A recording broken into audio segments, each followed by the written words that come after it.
Terima kasih Anda masih bersama Sergap. Pemirsa, seorang ibu rumah tangga di Tebing Tinggi, Sumatera Utara tewas terbakar di kiosnya. Suami korban menjual BBM eceran di kios. Anak korban histeris mendapati sang ibu tak bernyawa.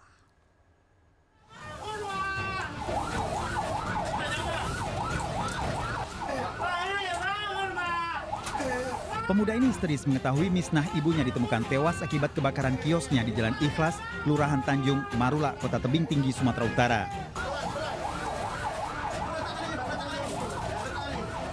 Petugas berusaha menenangkan anak korban agar evakuasi korban dapat dilakukan. Maksud kata dia mau menyelamatkan kliniknya di dalam. Jadi nggak sempat lagi.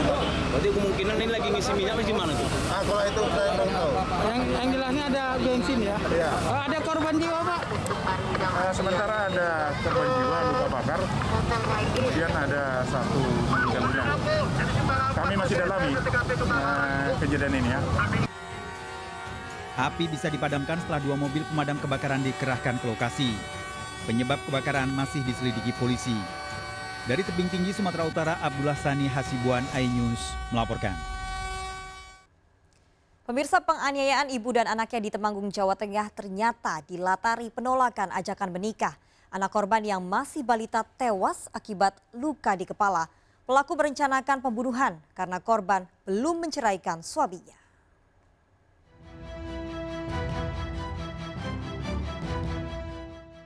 Pelaku pergi dari rumah.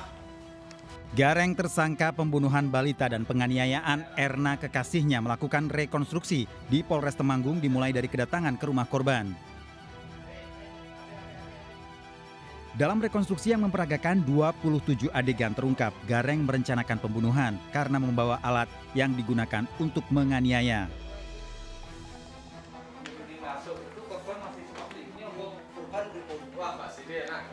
Polisi juga melibatkan sejumlah saksi termasuk yang menemukan 2 korban. Korban balita tewas akibat lukanya, sementara Erna yang mengalami luka di kepala hingga kini masih menjalani perawatan di Rumah Sakit Temanggung. Baik, tadi untuk pelaksanaan rekonstruksi juga kami libatkan saksi yang mendengar dan melihat kejadian tersebut, yaitu sekitar 3 saksi yang kami sudah periksa. Erna merupakan kekasih Gareng dan sudah 8 tahun menjalin hubungan perselingkuhan karena Erna masih memiliki suami. Pertama, anak yang menjadi korban semoga cepat sembuh. Yang keduanya, yang melakukan mendapat hukuman yang setimpal dengan perbuatan yang kecil tadi, Pak. Soalnya yang anaknya yang kecil itu saya lihat tidak tahan, Pak. Gareng ditangkap polisi di rumahnya di Desa Teleter, Kaloran, Temanggung tidak lama setelah melakukan pembunuhan anak kekasihnya yang masih bertetangga. Saat melakukan penganiayaan, Gareng sempat dilihat oleh saksi. Gareng mengaku nekat menganiaya kekasihnya karena sakit hati permintaannya menikah selalu ditolak. Merasa dibohongin. Dibohongin apa, Mas? Ya, katanya dia kan mau sekarang suaminya sudah pergi, terus dia mau dengan saya, terus saya tanyakan kelanjutan saya malah dia bilang. Dari hasil penyelidikan polisi, Gareng awalnya hanya berniat ingin membunuh kekasihnya. Namun saat menganiaya kekasihnya, anaknya terbangun, pelaku panik hingga ikut menganiaya anak kekasihnya. Dengan meminta korban untuk menceraikan suaminya atau meminta cerai pada suaminya. Namun hal tersebut tidak ditanggapi oleh pihak korban sehingga pelaku menjadi marah, emosi dan galak sehingga korban kemudian dipukul dengan menggunakan palu yang sudah disiapkan. Tersangka terancam hukuman 20 tahun penjara atau hukuman mati, dijerat dengan pasal pembunuhan berencana dan penganiayaan. Dari Temanggung, Jawa Tengah, Didi Dono Hartono, iNews melaporkan. Warga digemparkan dengan temuan mayat bayi laki-laki di Semak-Semak, Kabupaten Tangerang, Banten. Saat ditemukan, kondisi bayi mengenaskan, dipenuhi serangga. Diduga bayi ini dibunuh usai dilahirkan oleh orang tuanya.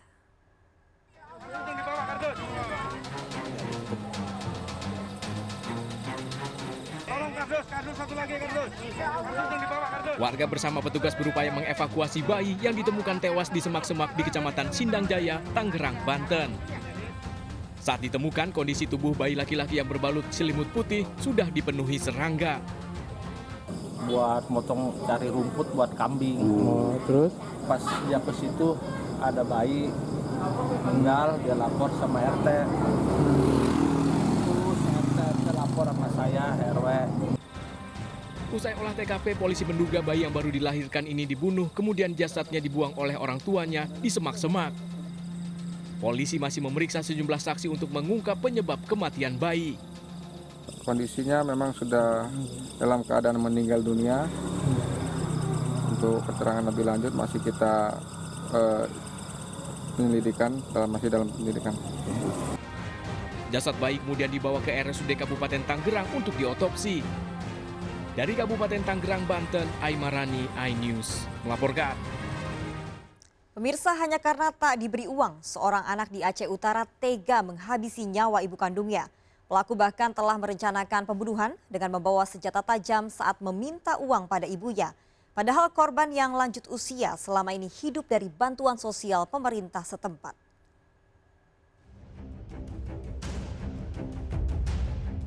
Kemari untuk menyimpan pisau.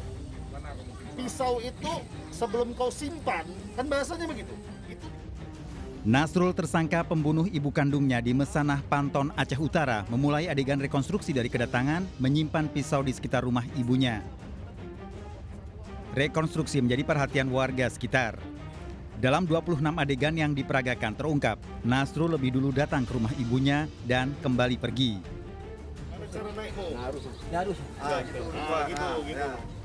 Pisau yang sengaja dibawa dan dibeli disembunyikan di belakang rumah ibunya.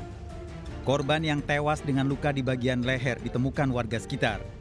Sebelumnya, Nasrul sempat berpura-pura seolah tidak mengetahui pembunuhan ibu kandungnya.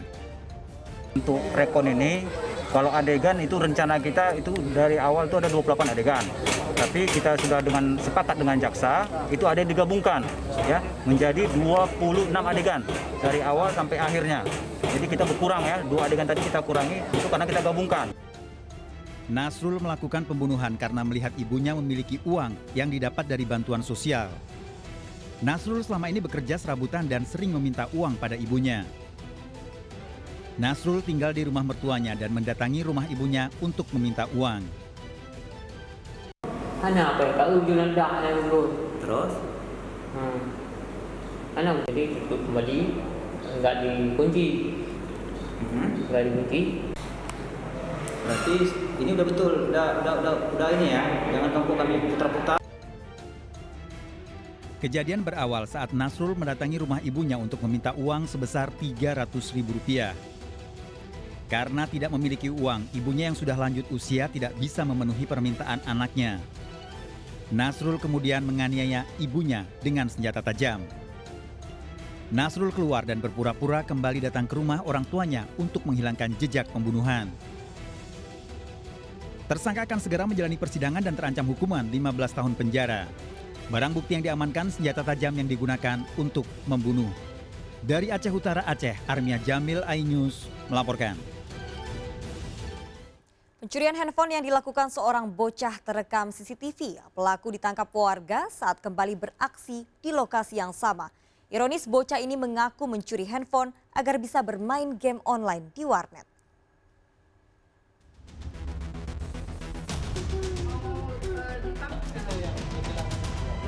Aksi bocah berusia 11 tahun mencuri handphone di Jalan Riau Timur, Medan, Belawan, Kota Medan terekam CCTV.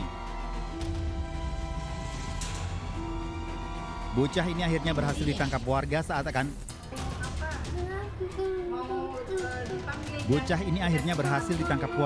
akan kembali beraksi di lokasi yang sama. Bocah ini menangis dan ketakutan saat diamankan warga. Bocah ini mengaku disuruh temannya mencuri handphone dengan imbalan uang Rp200.000 dan dipakainya bermain game online di warnet. Dia di CCTV dia. nampaklah di situ. Baru lihat lagi ke CCTV sebelah, nampaklah dia ini. Jadi udah besok kita tunggu aja. Jadi yang mencuri anak-anak nih? Gitu. Yang mencuri anak-anak? Iya, anak kecil lah, nggak nyangka lah segitu kan. Usia segitu udah mencuri. Bocah pencuri handphone ini diserahkan warga ke Polsek Belawan. Dari Medan, Sumatera Utara, Yuda Bahar, iNews melaporkan.